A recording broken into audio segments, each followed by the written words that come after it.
Assalamualaikum warahmatullahi wabarakatuh. Apa kabar sahabat radio dan TV DM streaming dimanapun Anda berada. Begitu juga mudah-mudahan kabar baik tentunya untuk Anda Baraya Sinta di 97,2 FM New Sinta Bandung. Sore hari ini kembali, alhamdulillah kita dapat berjumpa lagi dalam kebersamaan kita di program Dialis DM Sinta untuk edisi sore hari ini tanggal 25 Muharram 1443 Hijriah yang juga bertepatan dengan tanggal 3 September 2021. Saya Gilang Satriadi juga insya Allah tentunya sore hari ini akan kembali mendampingi narasumber kita bersama Bapak Ustadz Asif Rohidin yang insya Allah juga tentunya beliau akan menyampaikan tausiah singkat untuk kita simak dengan tema musibah menjadi barokah ya. Baik, sebelumnya kita akan sapa dulu tentunya Pak Ustadz. Assalamualaikum Pak Ustadz. Waalaikumsalam warahmatullahi wabarakatuh. Bagaimana kabarnya Pak Ustadz sore hari ini? Alhamdulillah. Gimana? Damang sehat? Alhamdulillah sehat Pak Ustadz. Ya, di kesempatan sore hari ini Pak Ustadz ini akan menyampaikan satu buah tausiah dengan tema musibah menjadi barokah ya Pak Ustadz ya? Insya Allah, betul. Musibah menjadi barokah. Oh iya, nah bagian menarik sekali ya untuk kita simak sore hari ini. Baik, sahabat Dialis DM Sinta, namun sebelumnya tentunya untuk mengawali kebersamaan kita sore hari ini, kita persilahkan juga kepada Pak Ustadz untuk mengawali dengan doa. Silakan Pak Ustadz. Baik, terima kasih. Innal hamdalillah nahmaduhu wa nasta'inuhu wa nastaghfiruh wa na'udzu billahi min shururi anfusina wa min sayyiati a'malina may yahdihillahu fala mudhillalah wa may yudlil fala hadiyalah. Asyhadu an la ilaha illallah wahdahu la syarikalah wa asyhadu anna Muhammadan abduhu wa rasuluh. Allahumma shalli ala Muhammad wa ala ali Muhammad kama shallaita ala ali Ibrahim innaka Hamidum Majid. Amma ba'd. Alhamdulillah Baraya Sinta, sahabat DM rahimahullah dimanapun berada, puji dan syukur senantiasa kita panjatkan kehadirat Allah Rabbul Alamin sore hari ini, tepatnya di hari Jumat, hari yang ke-25 di bulan Muharram 1443 Hijriah, Jumat tanggal 3 September 2021. Alhamdulillah saya seperti bersama Gilang Satriadi bisa kembali menjumpai Anda Baraya Sinta 14,2 Sinta Bandung dan sahabat DM penonton TV DM di Facebook dan juga mendengar radio streaming. Kita jumpa lagi di acara Dialis DM Sinta. Ya, Dialis DM Sinta. Ya, karena bukan Dialis DM pagi ya, Dialis DM Sinta. Mudah-mudahan kabar baik semua, sehat walafiat, alhamdulillah. Bisa kita selama 1 jam ke depan insya Allah berdialog nanti ya. Harapan dan doa kami di setiap kali mengudara menjumpai Anda di program Dialis DM Sinta setiap sore, mudah-mudahan Anda semua dan keluarga muslimin muslimat mukminin mukminat semuanya dapat sehat walafiat, tidak kurang satu apapun baik lahir maupun batin jasmani. Kalaupun masih banyak saudara-saudara kita yang sakit ditimpa musibah, insya Allah tabah, sobat, bertawakal pada Allah Azza wa Jalla. Doa kami untuk semua yang sakit, semoga Allah Rabbul Alamin segera mengangkat semua penyakit yang ada derita.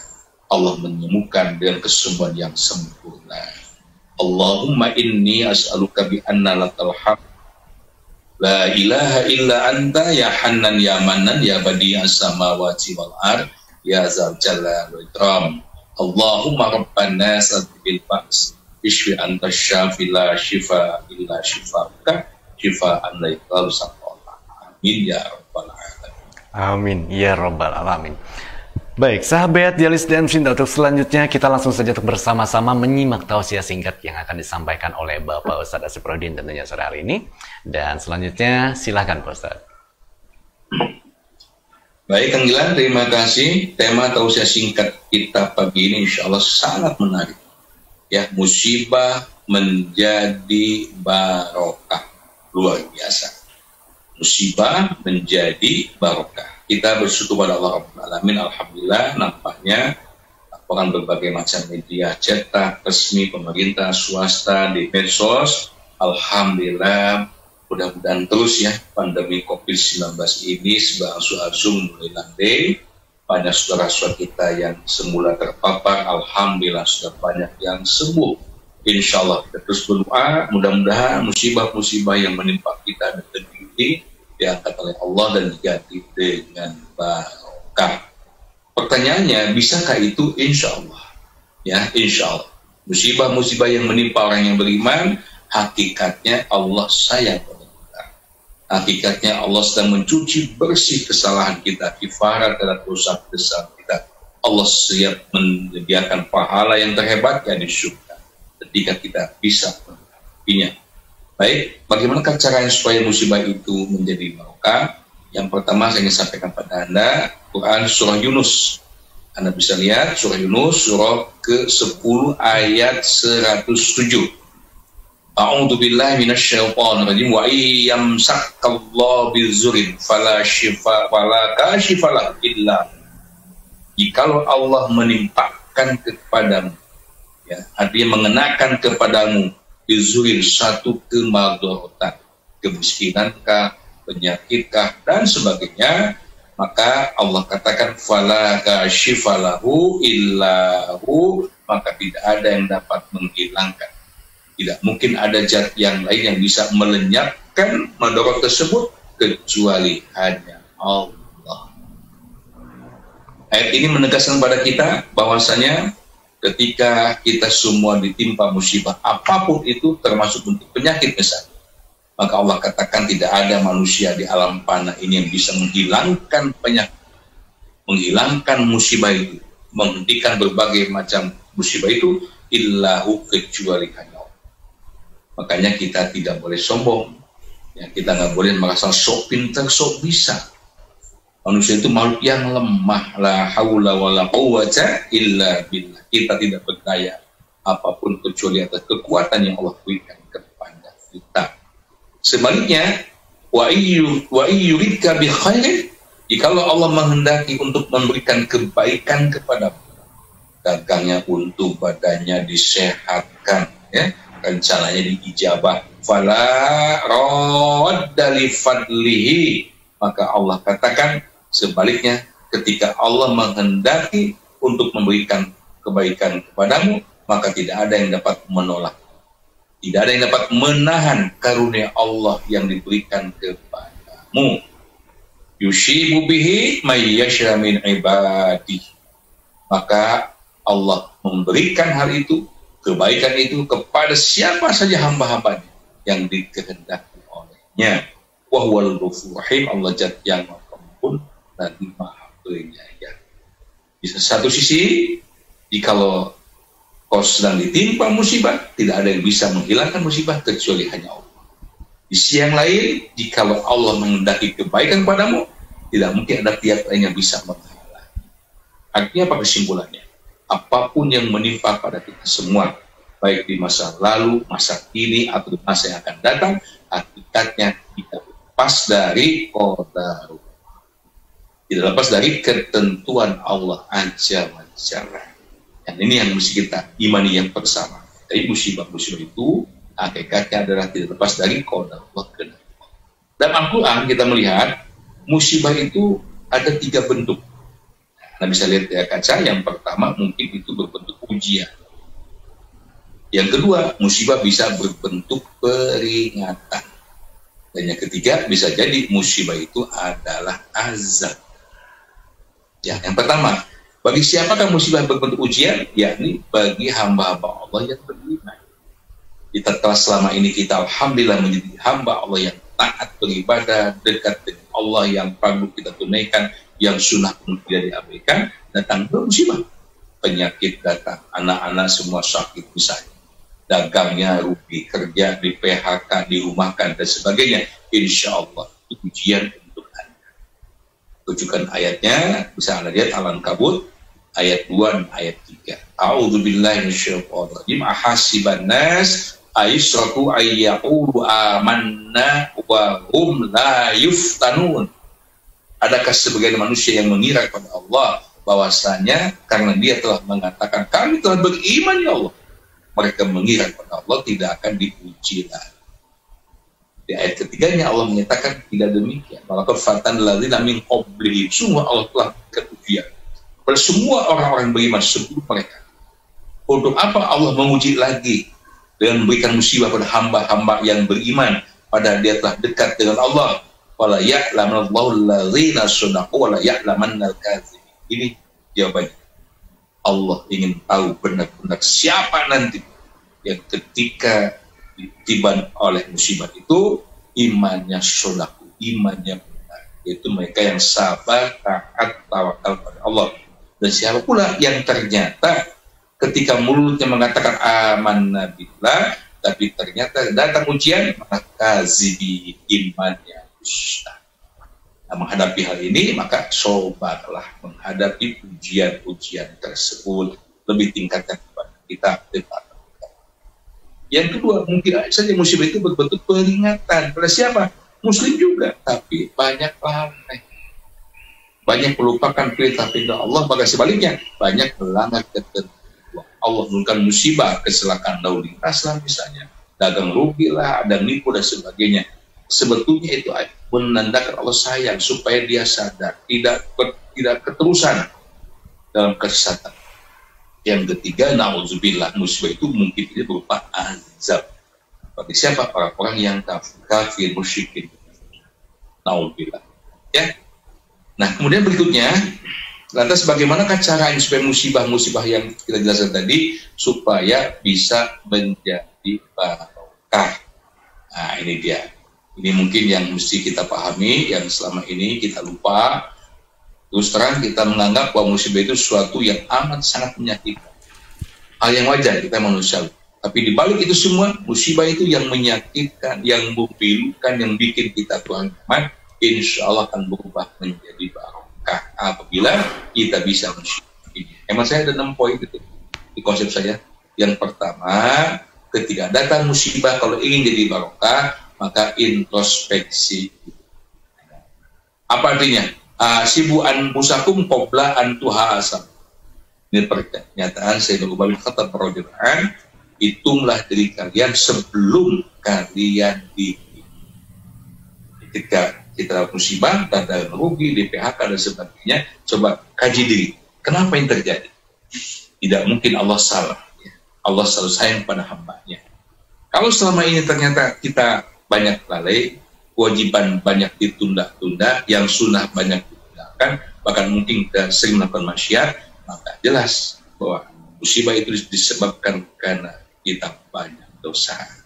Di situ solusinya bertobatlah dan taubatan nasuha, wala nusyu'ala ma'afal, berhenti, tidak melakukan lagi, dan lupalah sikap untuk menjadi hamba yang taat. Insya Allah musibah itu ke depan akan berubah menjadi barokah. Ya. Satu poin lagi yang kedua, bertaubat dengan taubatan nasuh. Catat oleh Anda. Di hadapan Allah tidak ada dosa yang tidak akan diampuni. Hatta manusia dia membawa dosa sebesar bumi, Masya Allah. Sebanyak 7 miliar manusia dosa dia pikul di pundaknya. Lantas datang ke hadapan Allah, dia bertobat. Allah menyatakan sepanjang masih bernapas, maka selama itu pula Allah akan menerima tobat manusia itu. Innallaha yaqbalu taubat 'abdi ma lam yughfar. Sesungguhnya Allah akan selalu menerima tobat hambanya sebelum napasnya lepas dari hambanya. Mudah-mudahan manfaat, kalaupun singkat, ya, musibah menjadi barokah. Kalaupun baru 2 poin, kita akan lanjutkan pada pertemuan berikutnya. Terima kasih. Ya, demikian sahabat Dialis DM Cinta. Alhamdulillah kembali tentunya di kesempatan sore hari ini kita telah bersama-sama menyimak tausiah singkat yang disampaikan oleh Bapak Ustaz Aseprodin. Mudah-mudahan tentunya ada hikmah dan manfaat untuk kita semua. Amin. Baik, untuk selanjutnya kita langsung saja memasuki sesi dialog interaktif yang tentunya juga untuk Anda yang mempunyai pertanyaan, baik itu seputar tema maupun juga di luar tema tausiah. Silakan ya. Sahabat DM juga Baraya Sinta kembali dapat bertanya langsung ya kepada Pak Ustaz melalui pesan WhatsApp-nya di 082120204245. Dan untuk sore hari ini kita hanya menggunakan pesan WhatsApp ya, jadi tidak menggunakan telepon, namun juga tidak apa-apa karena tetap insya Allah kita akan coba untuk membahas pertanyaan-pertanyaan yang juga sudah banyak sekali dikirimkan oleh sahabat Dialis DM Cinta nih sore hari ini. Baik Pak Ustaz, langsung saja ya melalui pesan WhatsApp-nya Kita akan coba untuk bahas pertanyaan Ya, silakan yang pertama, Pak Ustadz ya. Dari Ibu Mimin bertanya, Pak Ustadz. Ibu Mimin di kawasan Sayati ya, terima kasih juga hadir sore hari ini. Sayati. Ya. Begini Pak Ustadz boleh nggak Pak Ustadz, kita nih mendoakan seseorang untuk mendapatkan musibah gitu Pak Ustadz, karena dia ini selalu menzolimi kita, begitu katanya Pak Ustadz. Ya, mendoakan orang lain supaya dapat musibah, ya tentu saja nggak boleh. Ya, kita tidak diajarkan untuk mendoakan kejelekan kepada siapapun, hatta kepada musuh sekalipun. Akhlak Nabi yang mulia Muhammad SAW memberikan contoh pada kita ambil satu kasus saja. Ketika beliau hijrah ke Taif sebelum ke Madinah, ke Yasrib, dilempari batu sampai berdarah, masya Allah. Di saat sedang kritis seperti itu, apa doa yang dipanjatkan pada Allah Azza wa Jalla? Kamu mendoakan supaya orang-orang Taif yang telah melukai beliau diazab oleh Allah. Tapi sebaliknya, Allahumma di qaum fa innahum la ya'lamun. Allah, berikanlah hidayah kepada kaumku ini, sesungguhnya mereka belum mengetahui. Masya Allah. Yang mudah-mudahan kalaupun kita bukan Nabi, kita bukan Rasul, ya manusia biasa, tapi kita bisa mendekati lah kalau kita ya akhlak mulia Nabi SAW. Orang jahat pada kita, dolim pada kita, jangan didoakan yang jelek, doakanlah yang baik supaya mendapat hidayah. Begitu ya. Terima kasih. Baik, dilanjutkan pertanyaan yang lainnya Pak Ustadz. Pertanyaan dari Pak Wawan juga, terima kasih yang sudah bergabung sore hari ini. Pak Wawan di kawasan Kiara Condong juga terima kasih ya hadir sore hari ini. Pertanyaannya Pak Ustadz begini, Pak Ustadz, apa makna dari bahwa Allah tidak akan memberikan ujian di luar batas kemampuan manusia? Namun pada kenyataannya katanya Pak Ustadz ini banyak sekali orang-orang yang putus asa gitu Pak Ustadz karena menghadapi masalah tersebut dan sulit untuk mendapatkan solusinya. Ya, baik. Pernyataan itu ada di Al-Quran surah Al-Baqarah ayat 286 maksud saya, ayat terakhir. A'udzu billahi minasyaitonir rajim, la yukallifullahu nafsan illa wus'aha. Allah tidak akan berikan beban ya, kepada setiap manusia kecuali menurut kehendak kemampuannya. Artinya kita yakin betul pada Allah, yang Rahman dan Rahim. Allah sudah mempertimbangkan kita semua ciptaan Allah. Allah pula yang berikan keimanan kepada kita, makanya Allah sangat-sangat mengetahui dengan detil jauh mana kapasitas keimanan kita. Ya. Contoh kecil dalam permasalahan ibadah misalnya, bukti bahwa Allah meringankan beban setiap insan sesuai dengan kemampuannya. Contoh kecil kita ambil dalam bab sholat, hadis Al-Bukhari, sholli qa'iman, sholatlah kau sambil berdiri. Ilam tastati faqa'idan, jikalau nggak mampu berdiri silakan sholatlah sambil. Ilam tastati wa'ala janbi, duduk pun nggak bisa, berbaringlah. Orang yang saum wajib duduk benar-benar, kaum muslimin wajib melakukan saum di bulan Ramadan. Tapi bagi yang sakit, yang dalam perjalanan, faman kana minkum maridun aw ala safarin fa iddatu min ajrikum. Allah tidak dosa. Selalu begitu. Demikian pula dalam bidang-bidang yang lain. Nah, kasusnya bagus pertanyaannya. Bagaimana kenyataannya? Ada orang yang frustasi sampai dia bunuh diri. Nah, sebetulnya kan salah Al-Quran. Nggak mungkin Al-Quran salah, tetapi itu membuktikan orang tersebut kurang keimanannya. Di sini perlunya kita sering ngaji, sering tolabul ilmi seperti ini. Ya, kalaupun kita tidak berhadapan dengan daerah Sinta dimanapun Anda yang menekan 97,2 FM di Sinta, sahabat TM, tapi Masya Allah, ini termasuk majlis ilmi, insya Allah. Ya, itu perlu kita sering untuk berjamaah, berkomunikasi dengan hamba-hamba Allah yang ahli ibadah, keimanan lebih mulia daripada kita, hingga keimanan kita bisa terus berlihat. Baik, masih. Ya. Bapak Ali di kawasan Caringin, Pak Ustadz selanjutnya bertanya, Pak Ustadz misalkan kita ini punya uang dari bayaran, mungkin maksudnya dari pekerjaan Pak Ustadz atau gaji gitu Pak Ustadz. Misalkan 500.000 nih Pak Ustadz, itu zakatnya berapa dan diberikannya kepada siapa Pak Ustadz? Ya, terima kasih. Salary gaji itu tepatnya bukan zakat ya, nggak ada zakat gaji. Zakat penghasilnya, ada zakat tijarah, zakat perdagangan, ya, atau Anda bertani, zakat pertanian. Ada 5 objek zakat uang yang mesti kita keluarkan, emas dan perak, ya, pertanian, peternakan, tijarah atau perdagangan dan rikas. Adapun income, Anda kerja, ya, termasuk jasa dokter, guru dan sebagainya, itu lebih tepat termasuk dalam ayat wa mimma rojaknahum yunfiqun, infak. Ya, pada prinsipnya infak zakat sama aja, mengeluarkan sebagian harta yang Allah berikan pada kita, ya, menurut ketentuan dan aturan Allah Azza wa Jalla kepada infak. Hanya yang membedakan, kalau dikatakan zakat itu ada persentase. Zakat perdagangan misalnya alladzina al-bai wajib dikeluarkan dari kodak atau modal. Berapa besarnya? 2,5%. Infak nggak ada batasan minimal maksimal. Batasan minimal maksimal setiap kali Anda menerima gaji dikatakan Rp500.000. Nggak, silakan keluarkan zakat 2,5%. Mau lebih, mau kurang, ya silakan, terserah pada Anda, tergantung kepada keikhlasan. Ya, tentu perlu dicatat, makin banyak kita berinfak, insya Allah itu makin baik. Wa ma'indallahi baqi.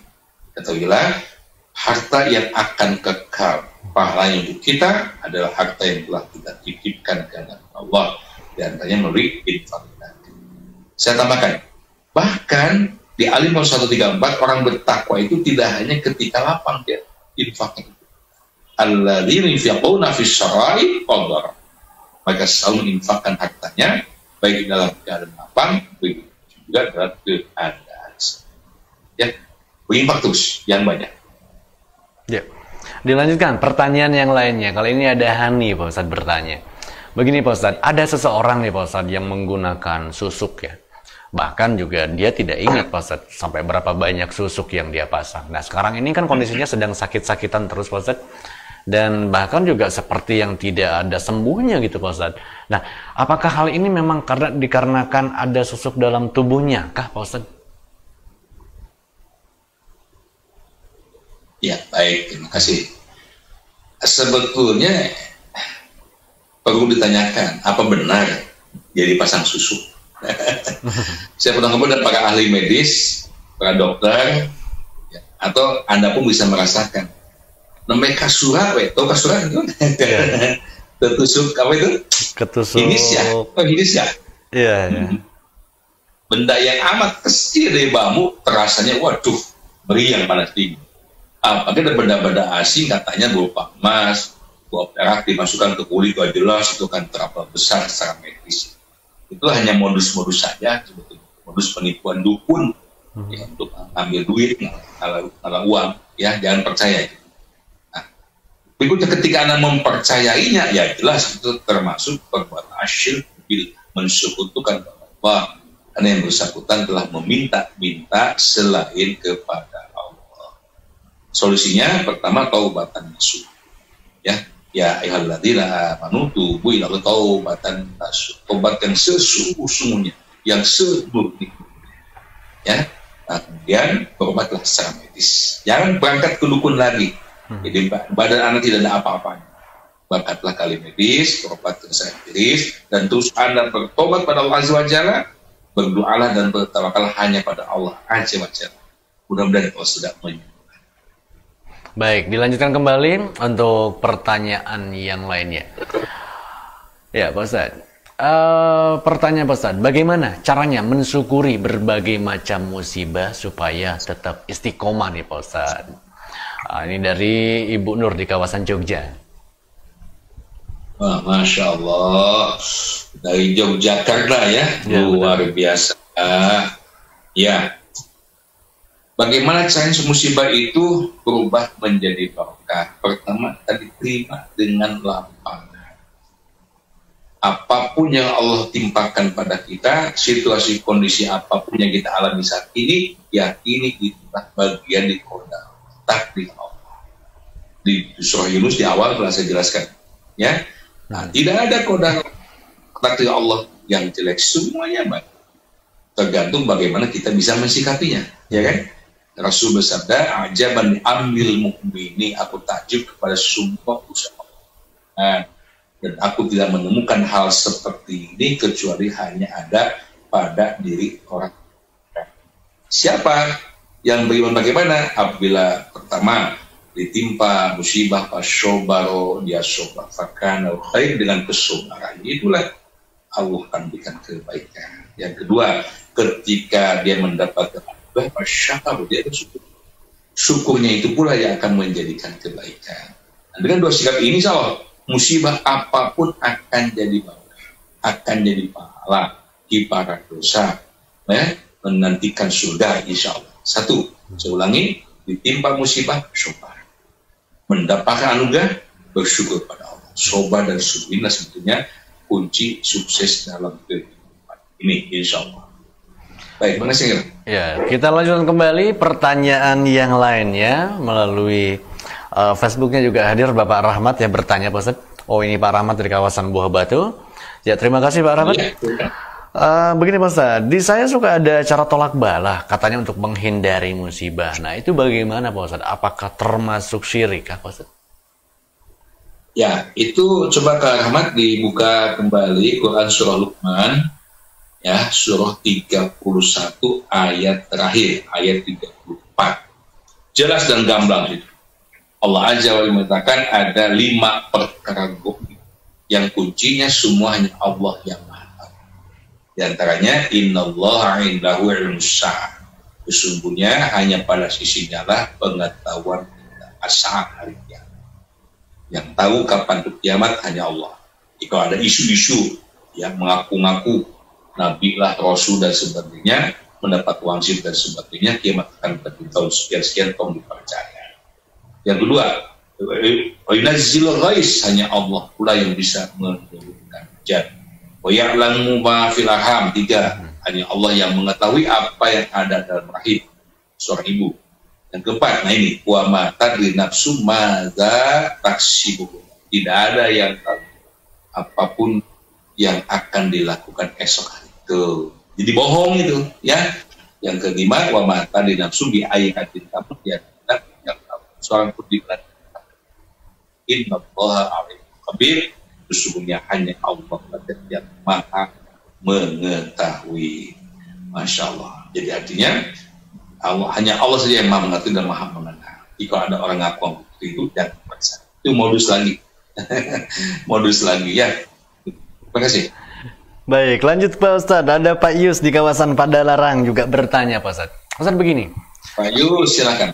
Apakah ada Pak Ustadz yang dikatakan bahwa seseorang ini bisa selalu mendatangkan kesialan gitu Pak Ustadz? Karena tetangga saya ini banyak mengeluh, katanya semenjak kedatangan saudaranya ini bawaannya sial terus gitu katanya Pak Ustadz nih. Sebetulnya kesialan, musibah, ketidaknyamanan datangnya bukan dari orang lain, dari diri sendiri. Kembalilah introspeksi diri. Saya ingat sebuah riwayat ketika terjadi gempa pada masa Sayyidina Umar bin Khattab sebagai khalifah yang kedua, beliau memanggil semua para pejabat negara, mulai dari RT RW MP-nya sampai lurah kecamatan sampai menteri-menteri semua diundang. Setelah hadir semua, dia bertanya, apa pertanyaan ambil mungkin pada para pasukannya, tentaranya, para pejabatnya? Pertanyaannya simpel, dosa apakah yang sudah kalian lakukan?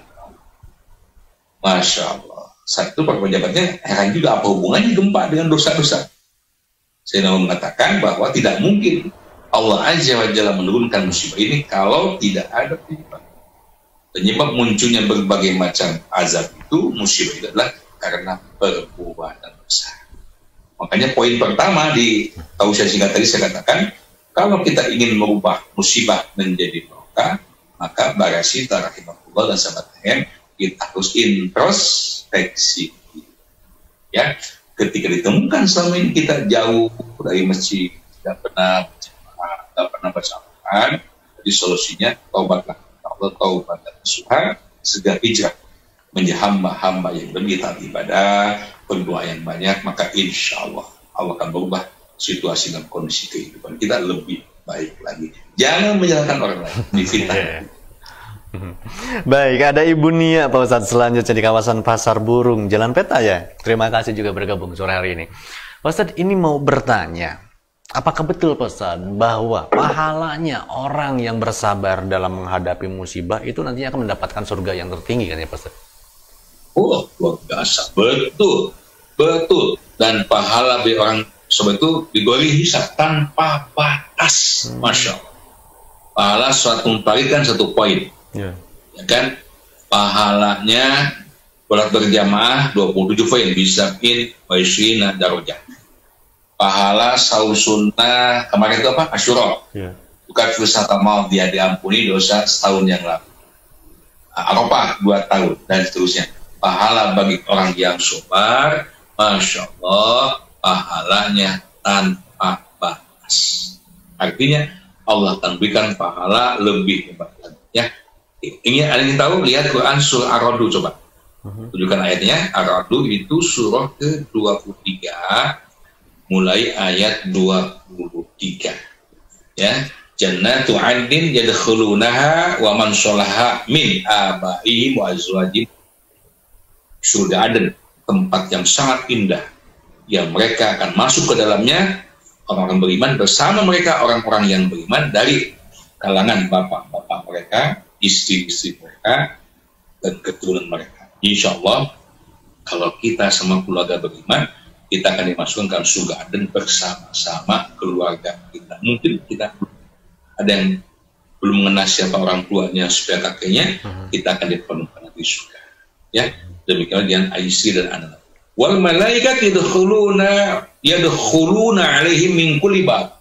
Para malaikat mendahului masuk ke pintu-pintu itu sambil mengucapkan ucapan salamun alaikum bima sabartum.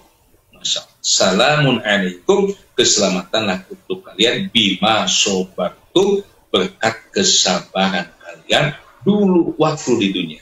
Panikma'u badar, maka alangkah indahnya tempat pahala kesudahan kalian. Masya Allah. Mudah-mudahan kita mendapatkannya kan bilang ya. Ya, amin. Baik Pak Ustadz, pertanyaan selanjutnya Pak Ustadz. Ada yang bertanya, Pak Ustadz, ada tidak Pak Ustadz yang menerangkan atau keterangannya mengenai kondisi atau posisi orang tua Rasul di akhirat nanti Pak Ustadz? Ya, ini memang di kalangan ulama termasuk banyak khilaf, ya, banyak khilaf. Memang ada satu ayat yang menjawab doa Nabi dan para sahabat waktu itu, maka Nabi wal ladzina amanu ayastaghfirul musyrikina walau kanu lil qurba. Allah Azza wa Jalla melarang kepada Nabi sallallahu alaihi wasallam dan para sahabatnya untuk memohon kepada Allah mendapatkan ampunan orang-orang musyrik. Itu, kalaupun itu karib kerabat kalian. Oleh Allah Azza wa Jalla, termasuk Rasulullah mendoakan orang tuanya, para sahabat mendoakan orang tua musyrik supaya mendapat ampunan dari Allah Azza wa Jalla. Maka kemudian Allah turunkan ayat ini, maka Nabi walladzina amanu ayastaghfiru lil musyrikina walau kanu. Ya, Allah melarang Nabi dan orang-orang beriman untuk memohonkan ampunan pada Allah bagi orang-orang yang mati dalam kemusyrikan. Walau kanu ulil qurba, kalaupun mereka itu karib kerabat. Dalam hal ini, wallahu alam, kita serahkan pada Allah. Karena yang berhak menentukan nanti di yaumil kiamat siapakah yang termasuk ahlul jannah atau ahlun nar, tentu hanya hak Allah Azza wa Jalla. Hanya keyakinan kita sangat yakin Allah nanti akan memberikan keputusan yang seadil-adilnya untuk semua. Baik, terima kasih juga. Jadi mudah-mudahan barusan menjawab juga pertanyaan dari Ibu Sinta Pursari yang bergabung sore hari ini melalui Facebook. Dan terima kasih Ibu Sinta Pursari juga ya. Baik Pak Ustadz, untuk pertanyaan selanjutnya kita lanjutkan kembali melalui pesan WhatsApp-nya 0821 2020 4245. Pak Ustadz, mengenai ayat atau surat di dalam Al-Quran Pak Ustadz, apakah benar Pak Ustadz ada yang dikhususkan bahwa kafiatnya ini untuk menolak bala, untuk menjauhkan kita dari musibah supaya kita tidak terkena musibah apabila kita membacakannya, mendawamkannya Pak Ustadz? Apakah ada tidak Pak Ustadz? Nah, ini perlu saya luruskan. Al-Quran itu diturunkan bukan hanya tujuan-tujuan yang kecil seperti itu. Ya, tujuan besar Al-Quran diwajibkan diungkap di Al-Quran surah Baqarah 108. Apa kata Allah? Al-Quran turunkan syahrul Ramadan alladzi unzila fihi Al-Quran hudan lin-nasi wa bayyinatin minal huda wal furqan. Ada 3. Pertama, untuk dijadikan hudan. Apa hudan? Petunjuk ya manusia. Yang kedua, berisi penjelasan tentang petunjuk tersebut, wal furqan, dan pembeda, pemisah mana halal, mana haram, mana hak, mana batil. Begitu. Nah, ketika kita ingin terbebas segala macam bentuk musibah, baik musibah dunia, musibah akhirat, cara yang mudah, amalkan Al-Quran secara keseluruhan. Nah, coba lihat Al-A'raf ya, Al-A'raf 96. Walau anna ahlal qura amanu wa taqaw la fatahna alaihim barakatim minas sama'i wal ardh. Sekiranya penduduk satu negeri semuanya beriman dan bertakwa, yang mengamalkan Al-Quran serta kafar, benar-benar kata Allah, kami akan membukakan pintu-pintu berkah minas samai wal ardh, baik yang diturunkan dari langit maupun yang namun sebaliknya, walakin kazzabu, apabila penduduk negeri bangsa itu mendustakan ayat-ayat kami, bukan mengamalkan Quran, bahkan sebaliknya ya, menganggap sepi pada Al-Quran, bahkan melecehkan Al-Quran, melecehkan para ulama, menghina Nabi, naudzubillah. Maka apa yang terjadi? Fakhaznahum bima kanu yaksibun, maka kami akan timpakan azab kepada mereka disebabkan perbuatan. Gitu. Ini bukan dengan membaca ayat-ayat tertentu. Kalau ingin mendapat rahmat Allah, maka Allah adalah cara hiduplah sesuai dengan agama Allah, yakni Al-Quran. Demikian Kang Gilang. Ya. Bu Mun kawasan Nanjung juga terima kasih hadir bergabung sore hari ini sambil bertanya juga Pak Ustadz. Pak Ustadz, boleh nggak katanya Pak Ustadz kita nih menempelkan bacaan Arab Pak Ustadz ya, yang saya dapatkan juga ketika saya menghadiri suatu pengajian dan ada yang menjualnya. Ini katanya untuk ditempel di tembok atau di pintu rumah ya Bu Mun ya. Ini karena tujuannya juga Pak Ustadz supaya tidak terkena musibah. Itu apakah boleh atau termasuk syirik juga kan nggak Pak Ustadz itu? Iya. Hati-hati, syirik itu. Syirik ya, berarti Anda sudah mempercayai kepada benda tersebut yang bisa memberikan manfaat, yang bisa mencegah dari kemaksiatan. Itulah bentuk syirik yang sesungguhnya. Di dalam sholat kita berjanji pada Allah kan, oh janji kita, iyyaka na'budu wa iyyaka nasta'in. Kan begitu. Ya, hanya kepadamu ya Allah kami beribadah, dan hanya kepada ya Allah kami mohon pertolongan. Nah, Anda minta kepada tulisan itu ditempel di pintu, di kamar, di mana, atau ada benda-benda tertentu yang ditanam di rumah dan sebagainya, jelas itu termasuk perbuatan asyirk billah. Tinggalkan itu, pertobatan taubatan nasuha, luruskan akidah hanya kepada Allah. Janji kita beribadah, dan ketika ada satu keinginan hanya kepada Allah pula kita memohon. Baik, yang sebelum dilanjutkan, tiganya kami mengucapkan terima kasih, Masya Allah, Pak Haji Ajis di Margahayu, ya Ibu Hajah Dewi, luar biasa Ibu, Pak Hajah teman, Jakuban kasih Masya Allah, aku dan namanya Kak Buka WA naik. Aduh Pak Haji, juga terima kasih, ada Mas Adi di Kediri, luar biasa ya, juga di Haji ya, di Subang juga yang baik. Baik, Bang Sinta dan sahabat TM, kita masih punya waktu, gila, manfaatkan. Baik, terima kasih Ibu Ida juga ya hadir sore hari ini bertanya juga Pak Ustadz, ini mengenai meruqyah rumah nih Pak Ustadz nih. Kalau itu gimana Pak Ustadz, boleh nggak Pak Ustadz kalau meruqyah rumah Pak Ustadz? Ya, terima kasih Anda juga ya yang sudah banyak sekali bergabung di sore hari ini di 0821 2020 4245. Ini juga banyak yang sudah bergabung dari mana sore hari ini. Ya. Betul, Ibu Ida bertanya. Ya, memang lagi musim ya, banyak praktek-praktek itu. Ya, kalau ruqyah itu yang dimaksud adalah ad-du'a, memohon ibadah. Ya, artinya memohon pada Allah Azza wa Jalla dengan membacakan doa yang memang khusus. Doa ini sesuai dengan masalah yang ada. Dan Al-Quran banyak mengajarkan doa ingin dapat anak yang soleh, doa ingin diampuni dosa, ya, doa ingin dipindahkan dalam kesulitan banyak. Tidak masalah. Sebetulnya Anda pun bisa berdoa sendiri untuk diri Anda sendiri. Datang pada para alim ulama, guru kita yang soleh, makanannya terpelihara, ahli ibadah, boleh juga. Ya. Sepanjang apa yang dilakukan beliau itu adalah mendoakan Anda untuk mendapatkan keberkahan dari Allah SWT, dan praktek doanya tidak meminta kepada yang lainnya, tidak melalui perantara media, langsung.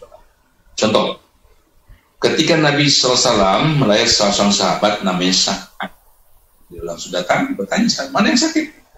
Dipegang Nabi SAW, saya berdoa, Allahumma shfi Sa'dan, Allahumma shfi Sa'dan. Itu rupiah namanya, rupiah yang benar. Ya Allah, sembuhkanlah Sa'ad. Ya Allah, sembuhkanlah Sa'ad. Alhamdulillah sehat. Ya, nah kalau seperti itu silah. Ya, tapi kalau sudah pakai jumpa jambe, sumat samar, nah menggunakan media-media yang klinis yang irasional, sebaiknya jauhi, hindari ya.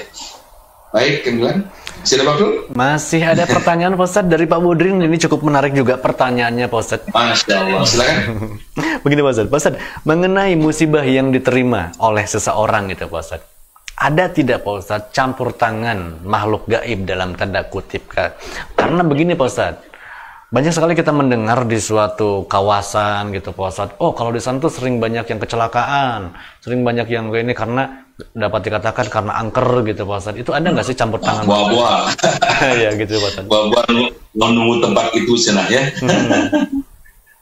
Nah itulah kepercayaan yang mengarah kepada khurafat dan ujung-ujungnya adalah kemusyrikan. Awas, ngaliwat tanjakan emen, hati-hati. Yeah. Gitu kan.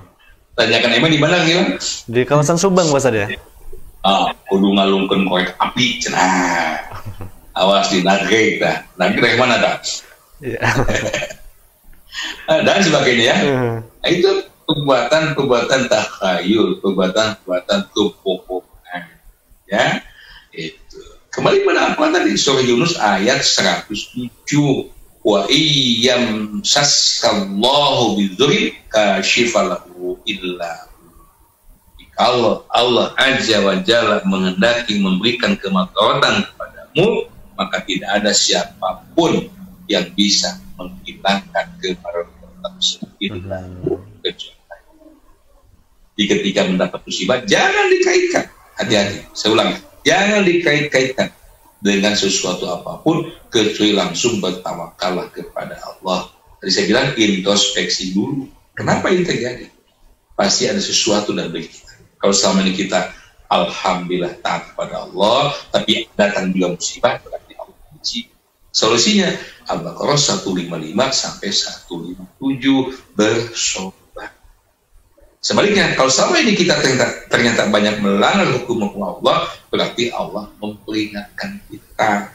Solusinya bertobat dan taubatan nasuha, dan kembali tegakkan ketaatan. Insya Allah musibah tadi akan menjadi barokah. Baik, Kang Gilang, terima kasih. Ya. Baik, Pak Ustadz, satu pertanyaan lagi mungkin Pak Ustadz ya. Ya, Pak bonus. Dari Tenwi bertanya Pak Ustadz, kalau misalkan hal apa mungkin begitu maksudnya ya yang dapat kita lakukan untuk ya menghindari musibah seperti itu Pak Ustadz? Gimana Kang Gilang? Mohon dulu. Hal apa yang dapat kita lakukan untuk menghindari musibah gitu Pak Ustadz, supaya kita dapat terhindar dari musibah? Baik, merujuk Al-Baqarah 155, Yunus tadi, kita nggak bisa. Di dunia ini tidak ada yang bisa menghindari dari musibah. Manusia di abad 21 ini katanya abad teknologi canggih, serba digital, ketahuilah tidak ada satu teknologi manusia secanggih apapun yang bisa, jangankan menghalangi, mendeteksi kapan gempa ada, mendeteksi kapan adanya tsunami ada. Baru diketahui gempa setelah kejadian. Ya, itu ada di titik bujuk lingkar utara, lingkar selatan, bujuk timur, bujuk barat, sekian, lama sekian puluh kilometer sekian, dan terus itu setelah. Kenapa demikian? Kembali ke Luqman ayat 34 tadi. Ternyata hanya Allah lah yang maha mengetahui apapun mada aksi berbahaya akan terjadi esok. Disinilah artinya kita harus betul-betul penuh keyakinan bahwa taat melaksanakan kita. Maka ketika kita dalam kondisi taat kepada Allah, imannya sudah maksimal, tauhidnya selurus, tidak usah khawatir. Ya, apapun yang Allah akan timpakan pada kita, Rasul menjamin diri akan lebih pasti akan. Nah, itu isinya. Baik, Hilang, terima kasih. Ya, dan itu menjadi pertanyaan terakhir Pak Ustadz yang sempat kita bahas. Sudah terakhir. Ya, terima kasih ya pada semuanya. Kang Hilang, alhamdulillah mudah bermanfaat. Terima kasih, Masya Allah.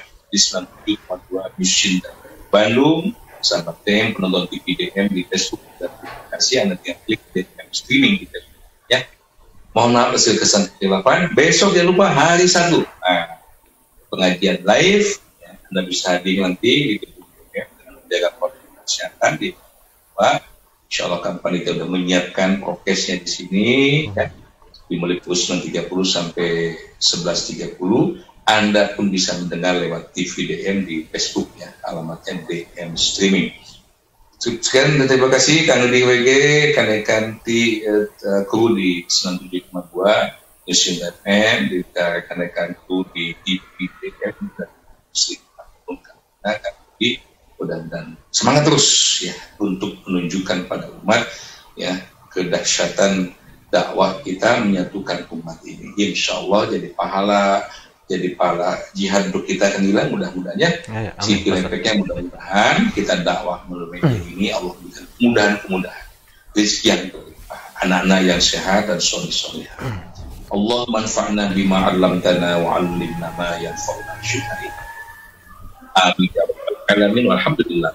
Amin. Assalamualaikum warahmatullahi wabarakatuh. Waalaikumsalam warahmatullahi wabarakatuh. Demikian sahabat DM dan juga Baraya Sinta, kebersamaan kita sore hari ini di program Dialis DM Sinta. Terima kasih tentunya untuk kebersamaannya, juga sekali lagi mohon maaf untuk banyaknya pertanyaan yang belum sempat terbahaskan di sore hari ini. Insya Allah dalam kesempatan kita akan berjumpa kembali ya dalam program yang sama. Terima kasih juga untuk rekan-rekan yang sedang bertugas. Ada Kang Yana juga, Kang Didi di News FM juga terima kasih. Saya Gilang Satriadi yang bertugas sore hari ini juga undur diri. Terima kasih. Assalamualaikum warahmatullahi wabarakatuh.